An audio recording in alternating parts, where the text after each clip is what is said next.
Welcome to Bad Writing is Better Than No Writing. We are the Stellar Jays. I am Jocelyn. And I am Julia. And on this podcast, we spend time reading over our ancient texts, old fiction, and other types of writing that we did in the past, often when we were teenagers. Yes, young teenagers, older teenagers, but very decidedly teens, and therefore in both this state of zero confidence and the confidence that would reach the top of Mount Everest if it could be visualized. Precisely. And it's important to note that, like, even you can start writing at any age, but the important thing is that you write something to begin with. Exactly. Because even though we might find some of our first attempts at writing to be a little silly now and perhaps even bad, it is important that we wrote it to begin with, because you can't actually edit a blank page and you can't build on nothing. Exactly. You have to be practicing those skills. It's like any other skill set. You wouldn't become a concert pianist if you weren't practicing those scales very slowly at first. Yeah, exactly. You need to learn how to form your fingers and everything. The beautiful thing about writing is that a really badly done scale on a piano is not nearly as funny as some of the words we have managed to put down on pages. You're so right about that. And we have way more to come. Oh my goodness, do we ever have a lot of writing we have to go through? Oh my gosh. Which is a good thing. It is. So in the past 5 episodes, we have been deconstructing something of Jocelyn's, which is, please tell me the name. It was one of my early attempts at starting a novel called Feathers of Night. And it was about vultures. It was from the perspective of the sentient vultures. Very heavily influenced by some books that you were reading at that time. Yeah, definitely some Guardians of Ga'Hoole, and just birds in general were just so cool. Mm-hmm. And I thought vultures were so cool. Nobody really wrote about vultures before for some reason. Or since. I don't think there's been a vulture set of books. I don't think so. Honestly, you could have a new series in your hands, a Warriors type thing, but vultures. Yeah, that would be wild. I would love to give that a shot. Honestly, even though I feel like parents might not be as thrilled to be like, here's this gross bird book for my kids. Have you read any of Warriors, though? It is so violent and gross. Are you talking visually vultures? Yeah, I'm talking is a parent going to see a book with a cat on the cover and go like, oh, I don't know, cats are kind of gross? Because I feel like if they saw a book with a vulture on the cover, they might be like, a vulture? Really? It would be an interesting case study to see if parents took the attractiveness of the animal into consideration when buying books for their children. Yeah, I guess if I did this, I would have to make sure that they were all the pretty vultures. Which you did. They are griffin vultures. Yeah. Perhaps. At least the good guys are. Yeah, the good guys definitely are. You get to have that grimy, gross villain look, but very naturally because they are just grimy, gross creatures. Yeah, they're so gross. It would be like making a series on naked mole rats versus normal moles, which are the good guys, obviously. Right, yeah. Kim Possible. Or the normal rats. Kim Possible might have something to say about that, but that's beside the point. Is there a naked mole rat in that show? Yes. Yeah. Her friend Ron Stoppable has a naked mole rat, and he's a great character. Okay. Yeah, fun fact. The only thing I knew about naked mole rats was this book that I had when I was young that was just called Gross, or a book of 100 gross things, and that was one of the entries. Oh, well, I'm sure vultures would make it in there too at some point.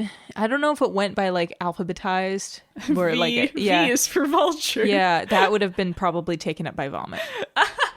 There was I remember these chapters distinctly and giving a list of ways that you can describe vomiting. Anyway, this episode, we already read through the 6 chapters that are in existence of this story. There are no more. Unfortunately, we reached a very, very high point of action and there is nothing left. So this episode, we are going to be discussing the technical aspects of the story, and mainly we are going to fill in the gaps that have been left behind by young Jocelyn, trying to continue the story and give closure to the people, the fans of this book that should have been a 3-part series. Yeah. Very important that this was a trilogy. Mm-hmm. And so, yeah, as we go through this, we're going to do our best to also kind of explain what we're talking about for certain things, because there's a lot of stuff that goes into writing a coherent story. So we're kind of going to brainstorm up like an end to these characters' arcs. Exactly. So even though we're definitely not going to properly structure it out like it's a trilogy, because like who's got the time for that? Am I right? We are going to be like, okay, what are some ways that we could draw this story to like a conclusion? Exactly, because you had made it a little hard on yourself. You gave yourself at least 5 protagonists in a way, because you were giving these points of view, which is generally when you're writing a book, if you're going between points of view with any regular and evenness to it, like they all have equal screen time but book version, if you will, you're going to assume that all of these have their own character arc within the story. Yes. So like we'll just start off by like going over the characters again. So in the first, let's call it the first draft of the story, we had Sigareth, who was the king's son. Yeah, let's start off with just by going over the original 5 POVs that were the most important in the first draft. We had Sigareth, who is the vulture prince of the Malgacross realm, the king's son. Yes, we have at least 2 realms, and Malgacross is one, and Thorvicus is the other. Right. Yeah. So we have Sigareth, and we have Flicka, and she is affiliated with the desert area. She was part of like raised by mercenaries there. Yeah. So she was an orphan, abandoned as an egg, and raised in this desert with a mercenary group. Yeah. Let's see. What did she want? She was very bored. Yes, so that was her main problem in life. Her want versus need was, her want was to be not bored. Yeah. It's very exciting. We had Malfin, or Malfino Thorvicus, his full name.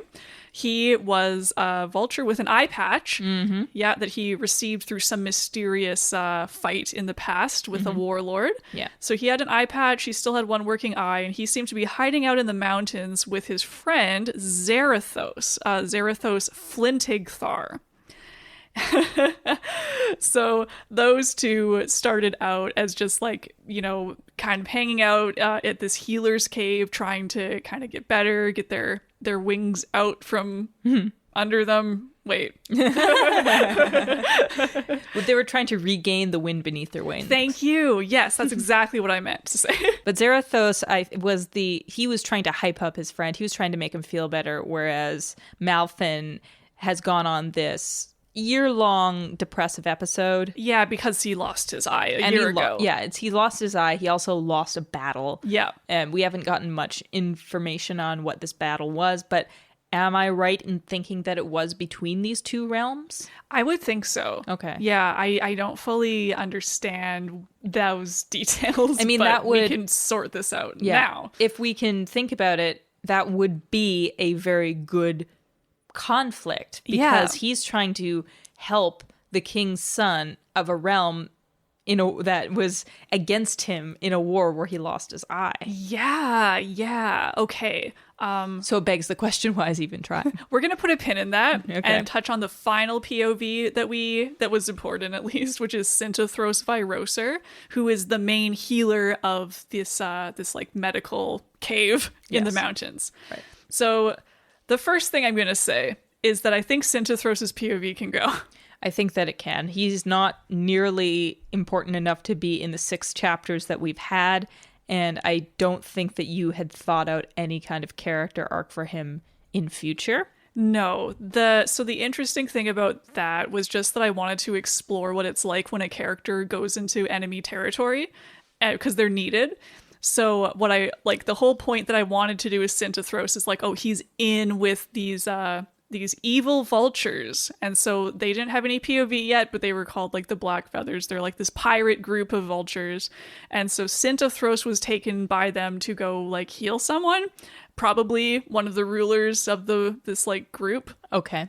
It's interesting, but like it doesn't, we don't need to really know about it. He's not doing anything there that really challenges him. No, and I feel like, so Zarathos, was he healing people as well? It seemed like he maybe was learning how. I feel like he would be the one to get taken. That would be way more interesting. Yeah, because then there would be that rescue element, like what's-his-face would have to go and rescue his friend, and then we would have that whole side story with Zerthros in the Blackfeathers territory. Yeah, so it's still an option.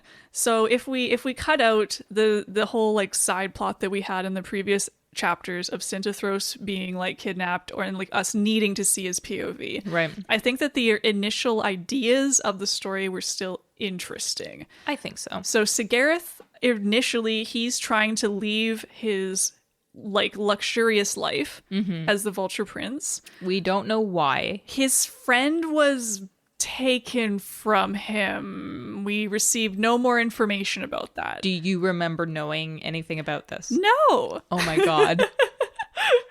So honestly, what Sigareth, like, I feel like his whole thing should just be that he's like, he doesn't really like all of this pressure put on him. Right. He's kind of pushing against it, but he is kind of weak-willed. So he probably does flee, but it's probably for something that he really actually doesn't want to do. Right. So what would be a good like conflict there? I mean, okay, the first thing that actually came to my mind was like, what if his dad is like, you know, trying to restore, like, you know, maybe his dad of the Malgacross realm wants to like help build connections with the Thorvicus realm, but Sigareth hates the Thorvicus realm. Oh, that would be an interesting thing. Like, he would have to hate them for some specific reason. Yes. It would make the war actually mean something too. I think so, because you had it so that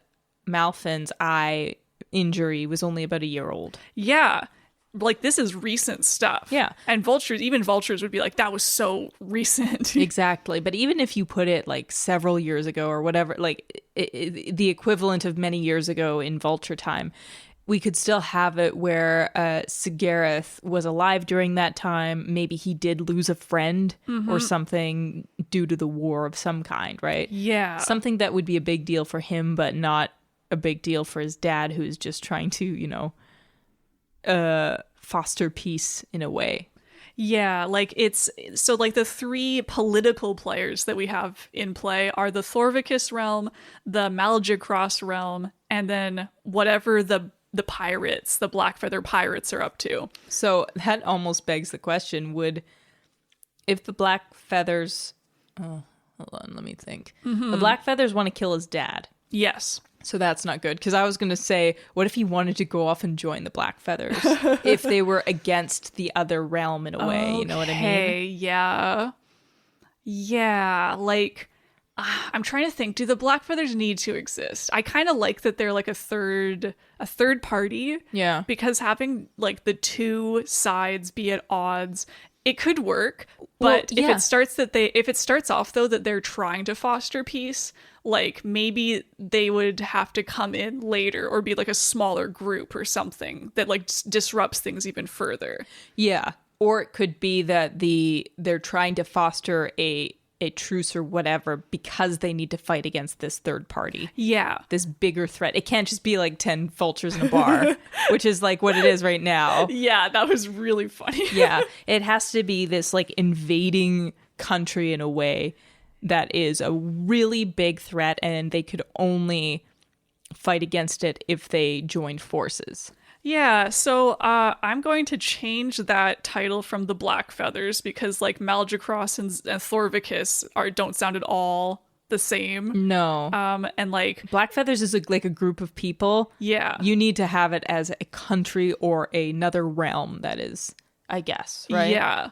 Let's see. What's something that 14-year-old me would have come up with? It's like it's got to be pretty phonetic. Like maybe we have an M and we have a TH. So yes, maybe the Kragans or something. Yeah, but you have to make it 3 syllables. Oh, you're so right. The Kraganish. The Kraganish. Okay, so Kraganish is spelled CRAGGONISH.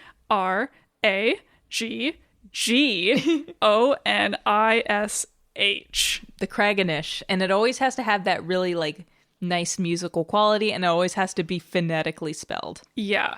So if you look at the word Craiganish, you can figure it out. Yeah, which I really appreciate. Yeah, with all these names being like 3 syllables long, you really need that. So the Craiganish realm are an invading country that are coming from another realm, obviously. Yes. Are they still that different kind of vulture? Probably. Yeah, like at this point it might not be as important. I think that sometimes some of these vultures actually could be for different species. Like I don't think it makes sense for the good vultures to only be griffin vultures. Yeah, because then it's getting into iffy territory there. And I honestly did picture Flicka more as a turkey vulture anyway. Okay. So. I like the idea of the turkey vultures being the mercenary group. Yes. Yeah. I feel like that makes sense because like they really in real life, turkey vultures tend to like the hot, arid areas. Yeah. And so we have an external threat here. The external threat is the Craiganish realm wanting to invade. Yeah. But they're kind of like, they're not at the forefront just yet, at least in Sigareth's mind. Because in Sigareth's perspective, he is essentially being fostered out to the Thorvicus realm.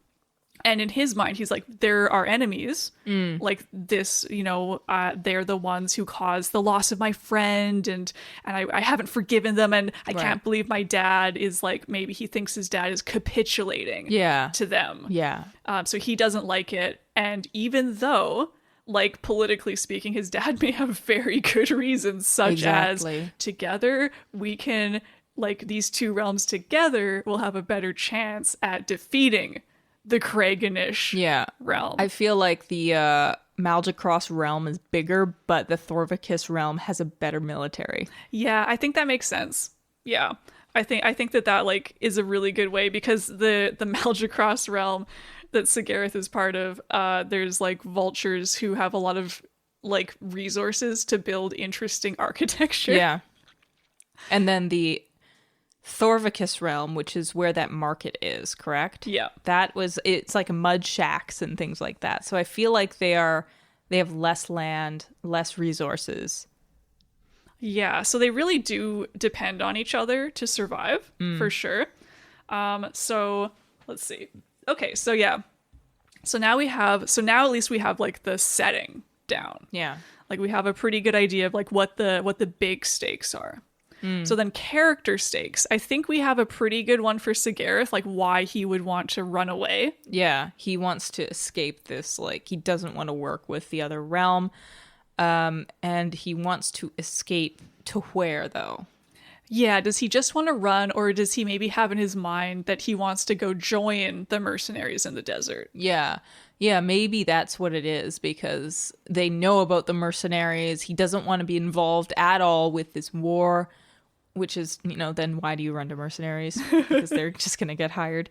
But yeah, there's this idea where it could even be an idea that he and his friend had together at some point. Like, like there's this big thing that like, oh, so cool, these guys in the desert. Imagine if we could just one day run away to that. Yeah. So I think he would have to build up this idea of how it is in the desert. And he's like, oh, I could totally do it. Look at the size of my claws. Yeah. So yeah, that's another important thing is Sigareth just naturally has really big, strong vulture talons. Very rare for a vulture. Yeah. So he thinks like, oh yeah, I could totally survive as a mercenary.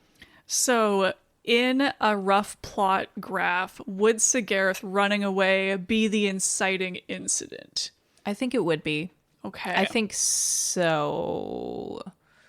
Yeah. And you would definitely have to focus on more of what's happening back home, and like the search parties that would definitely be put out to find the king's son. Yeah, I know. That was something sorely missing from the first version. Yeah. And his dad is like focusing on both this impending war, this peace treaty that he's trying to forge between these two warring nations, so that they can fight against this third invading country or whatever. And now his son's missing. Yeah, like that actually could almost cause like an international incident by itself. I mean, I would almost wonder, like, he wouldn't think he ran away. He would think that he was like taken. Yes. Yeah, so that would actually cause like a huge problem, because then you're like, is it the Craiganish Or is it the Thorvicus? Like, did the Thorvicus... But it doesn't make sense because No, why would they do that? He was going to foster him out on purpose, so it doesn't make sense that... What do you mean by foster him out, by the way? So like nobles in the past would sometimes let their kids live with the families of other nobles of better standing, or just to like build family connections. Oh, okay. Yeah, that's a good... That would be a really good reason. Yeah, to be like, now Sigareth can go to the Thorvicus realm, hopefully learn that they're not all evil, foaming at the mouth vultures. Right, so he wouldn't... Like, when he ran away, he wouldn't go to the Thorvicus realm. No, he sure wouldn't. He would go directly to the desert. And then along the way, he could run across people from that invading country. Yeah. Yeah. So we at least have the inciting incident. I think that during the... and just a reminder to everyone who maybe hasn't taken, high school English for a while, an inciting incident is the incident or the happening, the event in a story that incites or causes the rest of the story to happen. Yeah, so we have the establishing of the norm, which is usually, it happens within the first part of a plot, always. Mm-hmm.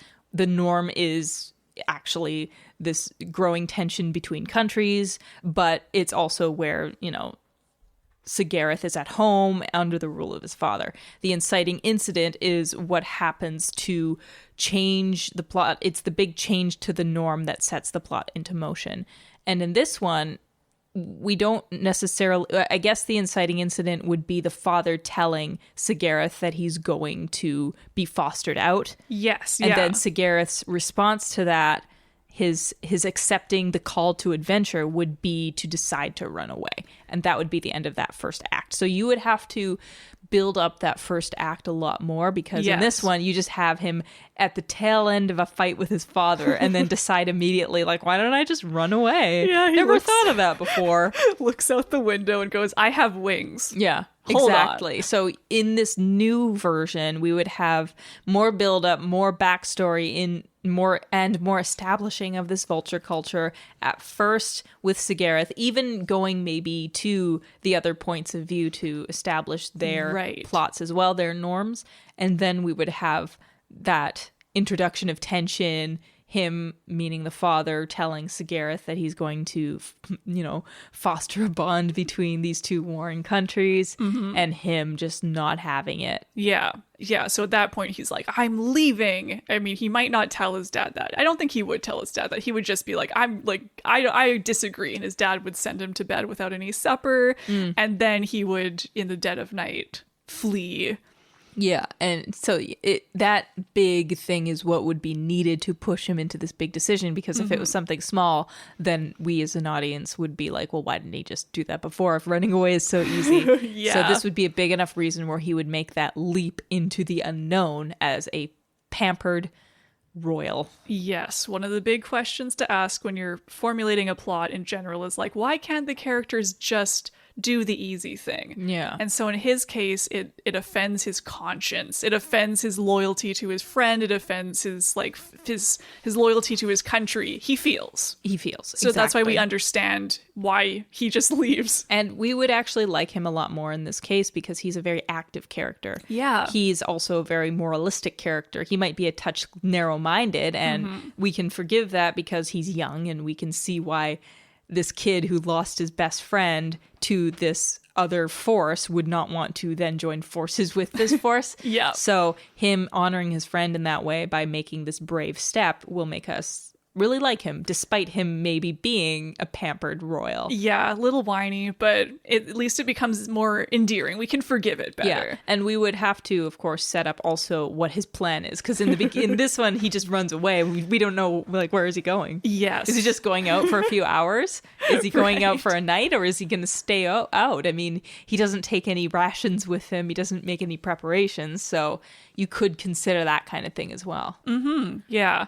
Yeah, so that's a pretty good like Sigareth start. I think that I would like to, to honor my teenager self. I would like this to have a few POVs still. Oh, for sure. For sure. Oh, yeah. Absolutely. So I think that Flicka is the other really major player who has a lot she could do, because like as we actually discussed in the chapters where she was being introduced, like she's been abandoned in the desert and raised by mercenaries. So she is the foil to Sigareth. Yes. He's brought up like with a silver spoon in his mouth, the vulture version of a silver spoon. Yes.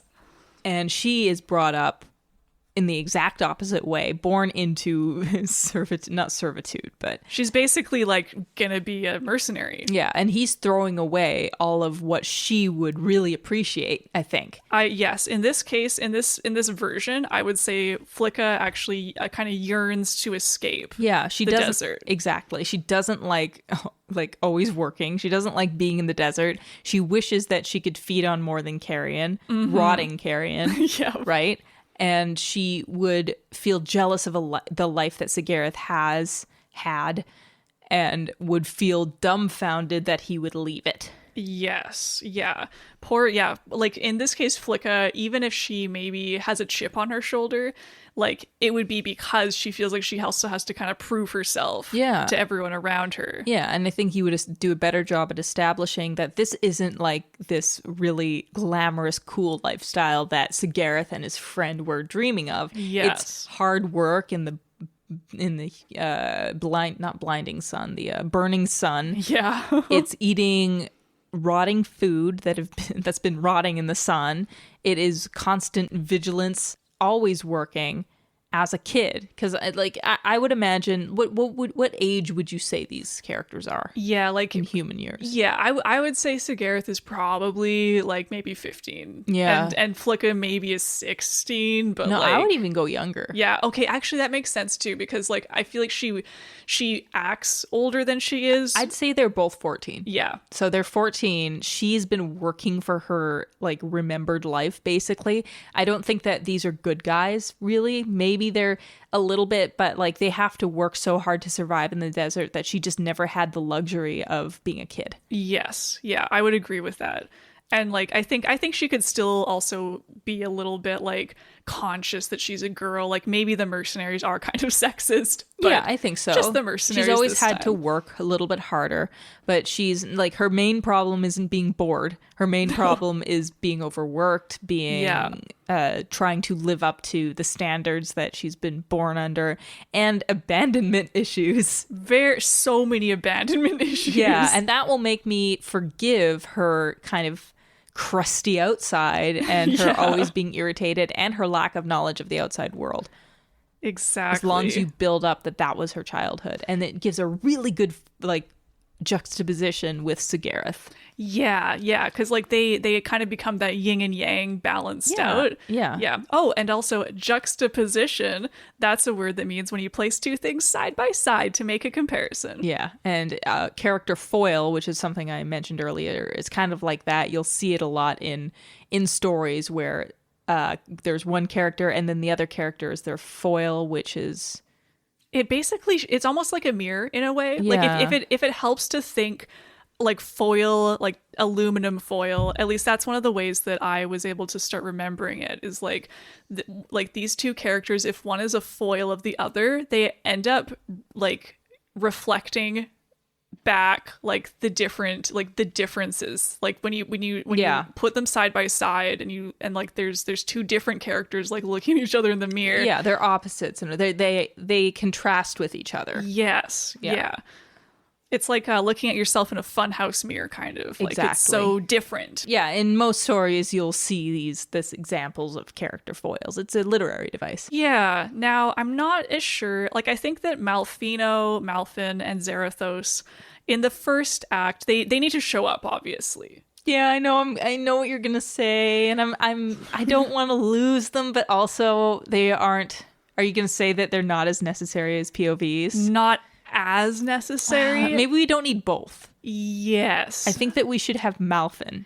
Yes, also, yes. Yeah. We do not need Zarathos because he will be the favorite, and the favorite characters are usually side characters. Yeah, I know, the sad truth.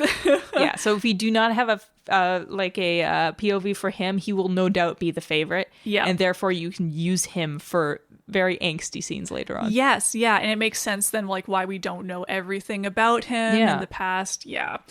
So with that kind of sad sacrifice out of the way, I do think, yeah, of course, Malfin and Zarathos must show up. Yeah. But even then, I think it mostly would just be like, maybe they would be discussing the impending invasion from a different lens a little bit. Yeah. But it would be very, very lightly brushed upon. The main thing we would be given information about is like, oh, Malfin lost an eye and has been recovering here. And like, we just get more information that way, but we don't fully know what his deal is. So you're actually arguing that we do not have POVs for either. Well, it's interesting. Which is like a good idea, actually. Yeah, because I kind of feel like we could have Malfin and Zarathos like show up in their own little scene, but it would be like just letting people know that they existed. It wouldn't really be like getting deep into their inner worlds. Okay. Like I have you read books where that happens? Because like I'm trying to think of an example, and I'm sure that I've read ones where it's like, okay, these are clearly the main characters, and then a POV suddenly is like, the old man sipped on his coffee and thought of wizard stuff. Yeah, we can have a character POV change without it going deep into the brain. It's just like, it's a superficial one. Would that be... I can't think of the term for it, but yes, we can have that. Yeah, like it, because I do think it's kind of necessary to have a bit of an adult view, because Malfin is the adult in this POV, but not too deep because the focus is on the teenage angst. Yeah, you can have in my last book, I had a POV change for just like one chapter. Yeah. And like it was just the one chapter near the end. You're allowed to do that. Yeah, well, I mean, that's one of the funny things with writing, isn't it? Is technically there are no rules. There are 0 rules. The one rule, I say, but the one rule with quotes around it is that you can't be boring. Yeah, exactly. Like a lot of the times people are going to be asking like, is it okay to do this? Like, I think you can. And honestly, like, if you do it well. Yeah, if you do it well, if you don't confuse the reader to the point where they'll put down the book, or bore the reader to the point where they'll put down the book. Yeah. The rule is you keep them reading. Exactly. So. Yeah, so that now we have 2 good, huge motivation POVs in Flicka and Sigareth. Yep. And then Malfin now is like, he kind of fits better like this cool figure who maybe like was involved in a big conflict, but we don't really know what's going on with him. Like he becomes more of like the Aragorn figure in Lord of the Rings, right? And I think we did go into his POV in the books. I'm not quite sure. We definitely did, yeah. So that's the role he fulfills. And people will love him too, actually. Agreed, yeah. Especially, so like he's for like the adults. Kids will also love him, but... I even like realized that is actually literally an Aragorn figure because he's like lost royalty. Oh my goodness, you're so right. Oh, he's man. the scarred, battle-worn, lost royalty figure that is acting as kind of the mentor figure for these younger, smaller ones. He so is. Oh my goodness. Yeah, I mean, I definitely was reading Lord of the Rings at that time. But but we weren't taking that perspective back then. So like, it just naturally fits into it, and we know it works because it worked with Lord of the Rings. Yeah, love Aragorn, love that guy. Yeah, and then we would have Zarathos, and he would be comic relief in a way. Yes, but he would also have to fulfill the role of, I guess, the healer role. I think that makes sense. Yeah. He's like there as support for Malfin, who is like going through it. Yeah. One thing that I would like to do in this version of the story that we're kind of concocting here is acknowledge that like Malfin's issues with his eye, maybe he thinks it's all because he lost his eye. Maybe he thinks like that's why he's still like is feeling lethargic and like kind of sad and disappointed. Yeah. But in actuality, it's also because, you know, he lost a really important fight. He kind of he fled in a sense, like he's fighting with this concept that he was like perhaps a coward or something, right? And he just says, like, well, it's just because of my eye. I'm a vulture. I'm supposed to be able to see well, blah, blah, blah, blah. Yeah. But, like, he's really covering up this shame. Yeah. Yeah. So, like, that's also, like, a thing that can be slowly uncovered and hinted at, which is interesting. And, like, that's why I would love to, like, tackle this again as, like, a more mature writer. Right. Because now I'm actually thinking about, like, oh, you can weave that in. Yeah. And it's also, like, something that maybe with more experience and life experience, you kind of understand, like, oh yeah, like when you get older, bad things can happen and like they affect you in certain ways, and like how do people cope? Yeah. It's really and I have a interesting. question. Yeah. Would Malfin be the one to kill Sigareth's friend? Oh man, that would be so wild. If he did, that would be like, I'm trying to think, like, what is the demographic of this story? I feel like it's aimed at middle grade. Well, you can be really violent in it, but also like I don't think that I could forgive a character for killing a kid, which would be what it is. Exactly. So he would have to be collateral damage. Yes. And I don't know if Malfin would be involved. I don't think he would be. I think he would be apologetic when he found out. So, but I think he also has to offer a really good perspective that for Sigareth, he's from the other side. He was like, well, do you know that your side killed my blah, blah, blah, blah, blah? Yeah. You know, like he has just as big a reason for hating the other side as Sigareth, but here he is helping Sigareth. So I think that has to be eventually when Sigareth finds out that this is a royal from the other side. Yeah. Now, isn't that interesting too? Because we actually have two foils, don't we? Because we have Flicka, who's like the very opposite in how she was raised. But in this sense, I guess it's less of a foil and more of like a parallel in Malfin, because Malfin also left his responsibilities in a sense. Oh yeah, that's right. Yeah, so it's for a good reason. Like he was almost dead is the story. Like he was fighting in this battle and then was presumed dead. Yeah. And then recovered slowly, realizing that he'd lost his eye, and like maybe in the aftermath, like I think it was his sister took over the throne, and so he's like, part of his shame is like deciding that he's not going to go back because like they're doing a much better job than he ever did. Right. Maybe there even could be some shame with his country, like he didn't agree with the way somebody was doing something on that side. And then that would actually be really interesting because I would assume that Sigareth is going to go live with Malfin's family. Yeah. Right? And then there's that whole thing that could happen later on where he threatens to tell them about him being there. You know, there's that tension, right? Some secrets that we don't want revealed, which always are good tension. Yeah, exactly. So... So let's start kind of trying to think about that like now, like because we have like a pretty solid starting point. Right. Now the midpoint, or like the first, I guess like the second act, or like the first half of the second act, often if you look at the little like plot graphs, they will kind of peak near the middle. Like sometimes there's a midpoint that is a big action, and then the big climax is like at the end. Yeah. So in this case, I do think that like Sigareth runs and something goes wrong. Yeah. Runs from Malfin and them, or runs from his home? Runs from his home. Yeah. So that's where we've started. So he's run from his home. Now, beginning of Act 2, he's away from his home. The first half of Act 2 is also what in the Save the Cat way of writing a plot, it would be called the fun and games, which is also, if you want to think of it this way, if you are a visual person, imagine a trailer for a movie. This is going to be all of those cool shots you see in the trailer. Is that it's often within that first part. It's called also the promise of the premise. So this is where we're going to be seeing all of those little vulture problems they have in the plot. Right. We're going to be seeing tensions between Sigareth and Flicka.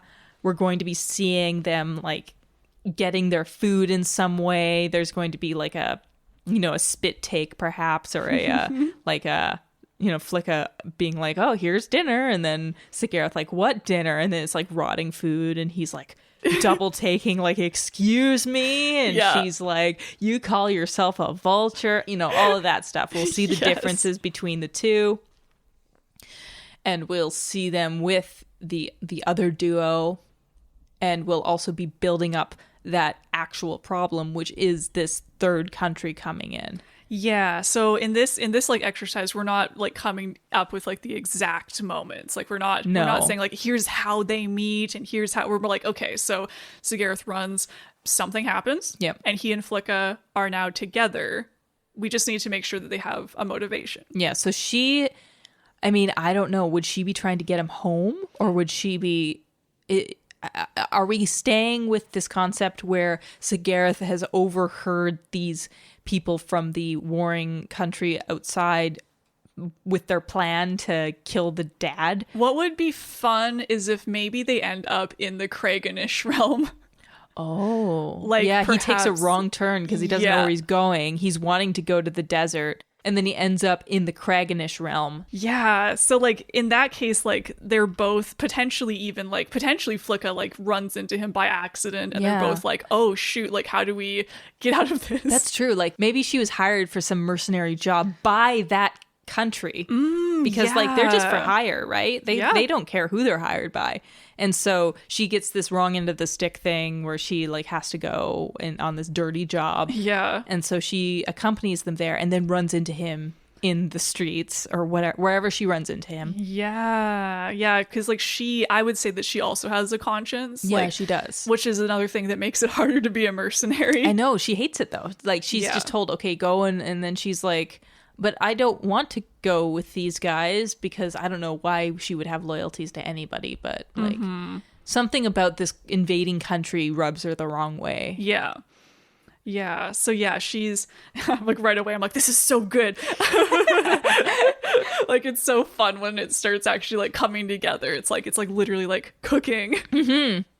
So yeah, that's really good rising action, which is like in the classic plot structure because things are building up. Yeah, exactly. Like we're learning the premise, but we're also starting to see like the tension getting higher. Right. So like we have a pretty good idea like why Sigareth and Flicka end up in Craiganish. Yeah. Sigareth at this point, he might when he realizes he's in Craiganish and probably Flicka has to like bail him out or like they end up together like on the same side and like I have an idea. Yes. So like obviously she's like not liking her life, so she runs into Sigareth in some kind of trouble and he's like, I can offer you a new life. I have money, I have like ways of getting you a nice tree house in like the Malgacross realm. Just get me out of here. I'm in over my head. Like maybe he gets captured or something, right?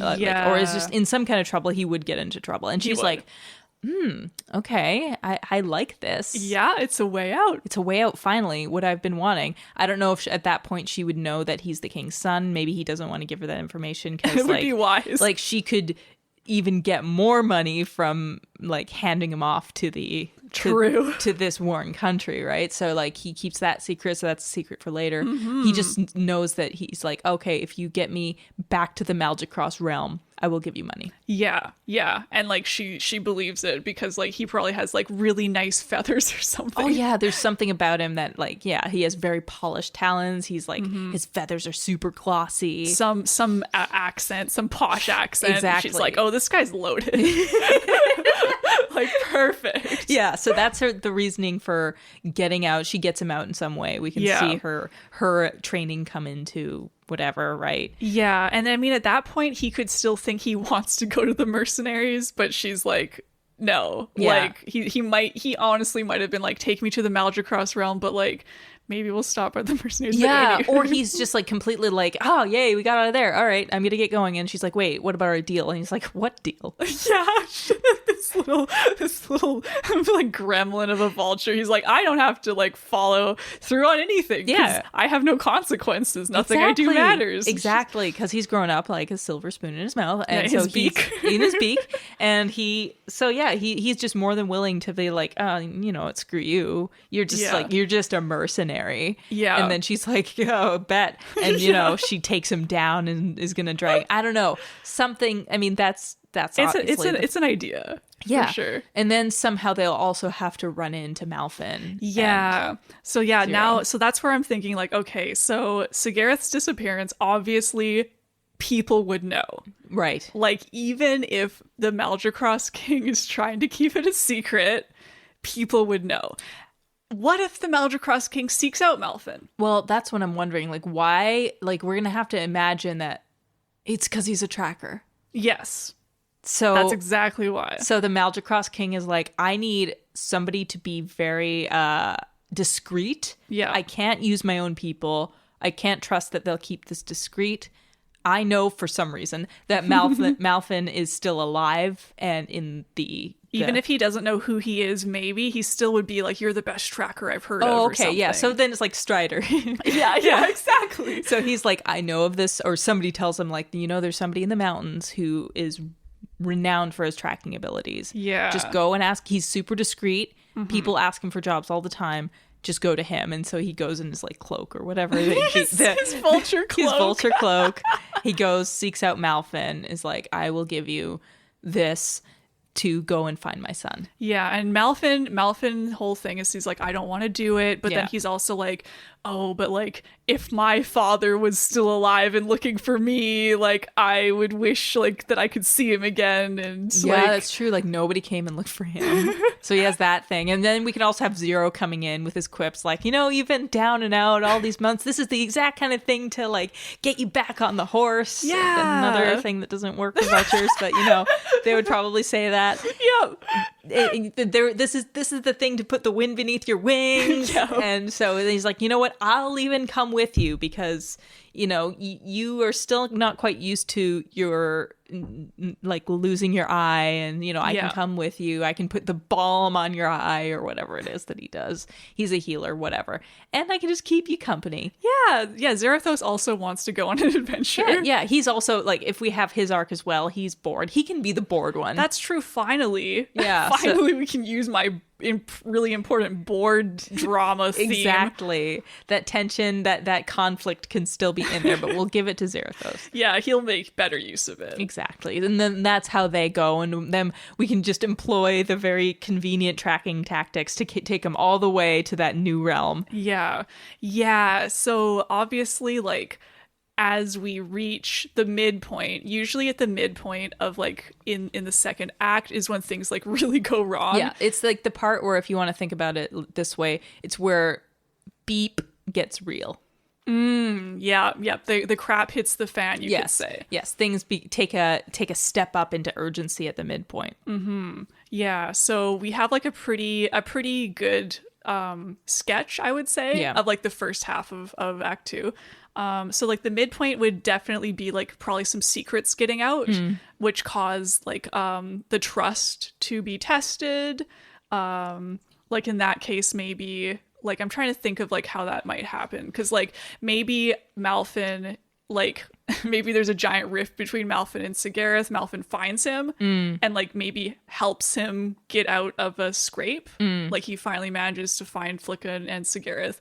But then things go from like a victory to, oh, this actually sucks, because Sigareth is like, wait a second, like you were the king maybe during... Oh, for sure. Yeah. That would definitely be that would probably be at the Dark Night of the Soul or something, right? So, and that we would also, I imagine, have some kind of leaking of information where it's found out that Sigareth is loose and missing, and that gets to the bad people, and they're like, if we find the king's son before anybody else does, we have a bartering chip. Exactly. Yeah. Like I do think that a lot of the tension would really like be strong if Sigareth and Flicka just kept up ending up like in these bad scrapes where they're like, we're not in any place that's safe for either of us. Yeah, and it's like, I think that for Flicka, she's also in over her head. Oh, for sure. She was just going on some kind of like errand. Yeah. She's still a kid, so now she's bitten off more than she can chew with this. Yeah. In this case, I almost would think that like maybe there is like another realm, or maybe they're just in the desert and there's just another faction, just like just a complicating thing that can cause problems for them, that Flicka doesn't have any connection to, and they're not, and Sigareth doesn't, and then they would be the ones who are like, oh, we could like turn them over to the Kraganish, or okay, yeah, I see what you're saying. Because I feel like there's no reason for them to really stay in the Kraganish realm. Right. Like, and Flicka would not let Sigareth join the desert troops, basically. She'd be like, you owe me money. You're taking me back to the Malgicross realm. Yeah, that was the deal. And then he's like, no, I want to go back to there, and blah, blah, blah. And so then there's this other thing that you were saying, this other faction. Yeah. That they can, like, happen upon. Basically, like, Sigareth maybe is, like, still trying to go his own way. I feel like these would be the Black Feathers. That's true. Yeah, the pirates. Yeah. They could still exist. They could still exist, and they come across them. Unfortunately, they take them, like, hostage or whatever. Like, oh, what can we get for these? You know, like, however. R, that's it. Yeah, I was going into just Canadian. Wait, I. They kept saying I, not A. A-Y-E. They're just Canadian. I, mate. No, that's Australian. This is a disaster. Yeah, they have some kind of accent. And so they get taken, and that's, I think, when Malfin and Zarathos come and help them, I think. Yeah, I think that's good. And that could honestly be, like, almost part of the midpoint, like, where it's the big thing where, like, they haven't been able to trust each other. Here's what happens when you can't trust each other. Right. You get captured by pirates. Exactly. Vulture pirates. Exactly. And, you know, maybe they can try to escape, and there's like several scenes of them, like, attempting it, and it's not working, and then they get into even a deeper scrape where they're like, well, maybe we'll just kill them. Yeah. they're being belligerent, they're being difficult, let's just kill them. Yes. And then that's when they can, Malfin and Zarathos can come and save them. And then we have further tension there because these two new vultures are like, okay, we're taking you to the Malgicross realm. Back home you go. And then Flicka's like, hell yeah. And, you know, the only one that's going to be causing issues is Sigareth. And I feel like 3 against 1, he's not going to be able to win at this point. So maybe they will start heading back to the Malgicross realm. And we'll have to figure out some other ways that, because, like, his big thing for not wanting to return is he does not want to go and live with his family. Yeah, like, which is, this I think is, like, where that starts, like, coming out. Like, we start getting some information about the past and, like, why Sigareth has trust issues to begin with. Maybe at this point you need to do something big and, like word comes back that the king has been killed. Oh yeah, that would be really interesting, because then, like, he basically has to go back. Like, he has to face it. Yeah. So then he'd have to go back, not as, like, a king's son, but he has to either go be the king regent or whatever you call it, or it's just, like, now that old problem of trying to build those ties, that's an old problem. Yes. Now there's a bigger, newer problem, and they have to figure it out because because in the case of Malfin, when he left or was carted off by Zarathos, like, he didn't have to return because the Thorvikis realm stabilized without him. Right. Whereas in this case, like, everything is unstable. Sigareth has seen with his own eyes that the Kraganish realm is, like, ready for war. He definitely can witness how ready they are there. Yeah. And then he could be like, oh God, this is worse actually than what we thought.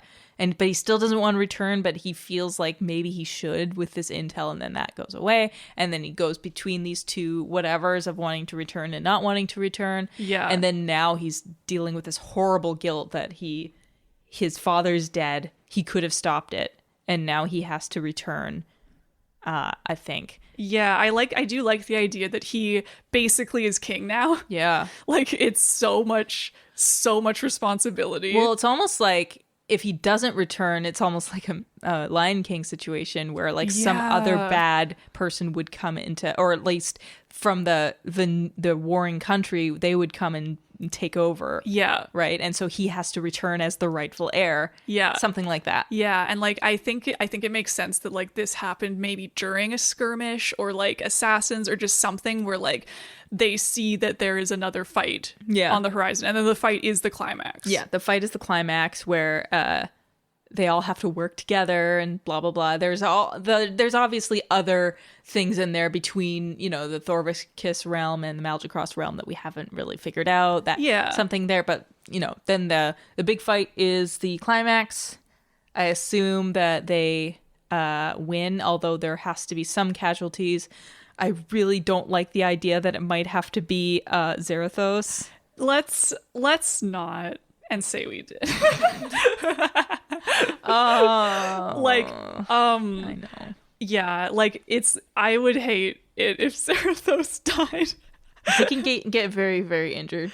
Yeah, maybe he loses his other eye, and then he and Malfin are like, hey, together we have full vision. Yeah, I think he would make a joke like that. Yeah, and but Malfin would be like, shut up.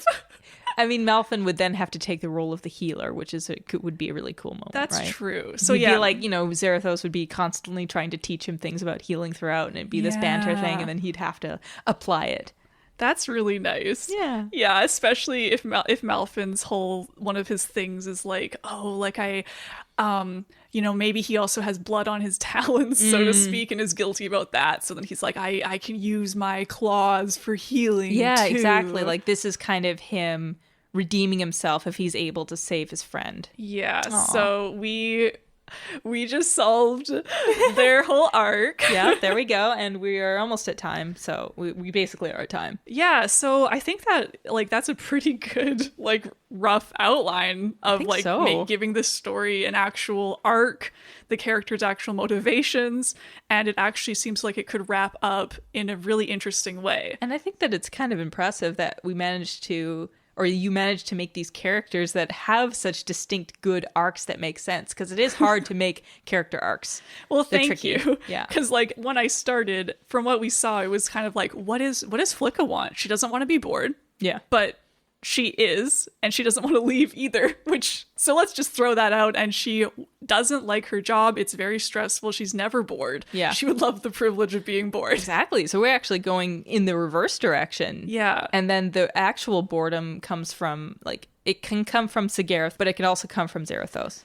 Yeah, so just to sum up then, because I think the denouement, which is basically the wrapping up of the story, is pretty straightforward. We have it so Zarathos lives, Malfin heals him.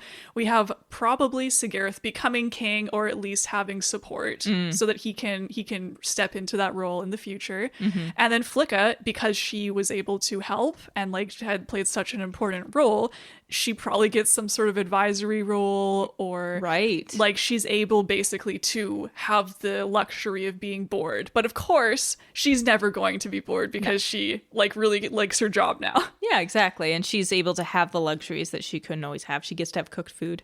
Exactly. Yeah, that is definitely staying in here. Yeah. So who knows if I ever will revisit this with these ideas. It's in much better shape for you to revisit now. It sure is. Yeah. This is something that I think I'd like to send to my old homeschool supervisor and say, listen, I know that I kind of left you hanging all those years ago, but here's how it would have ended. Would you actually do that? That would be hilarious. You know what? I'm going to do it. Yes. And I hope that we get a reply. We'll probably share with you guys if you do. Yeah. So that was Feathers of Night. Thank you so much for, being here with us, and tune in next time as we start a new story. Yes. This one by me at age 16-ish, 17-ish, at the very beginning of my writing journey. We're excited. Yeah. Oh boy.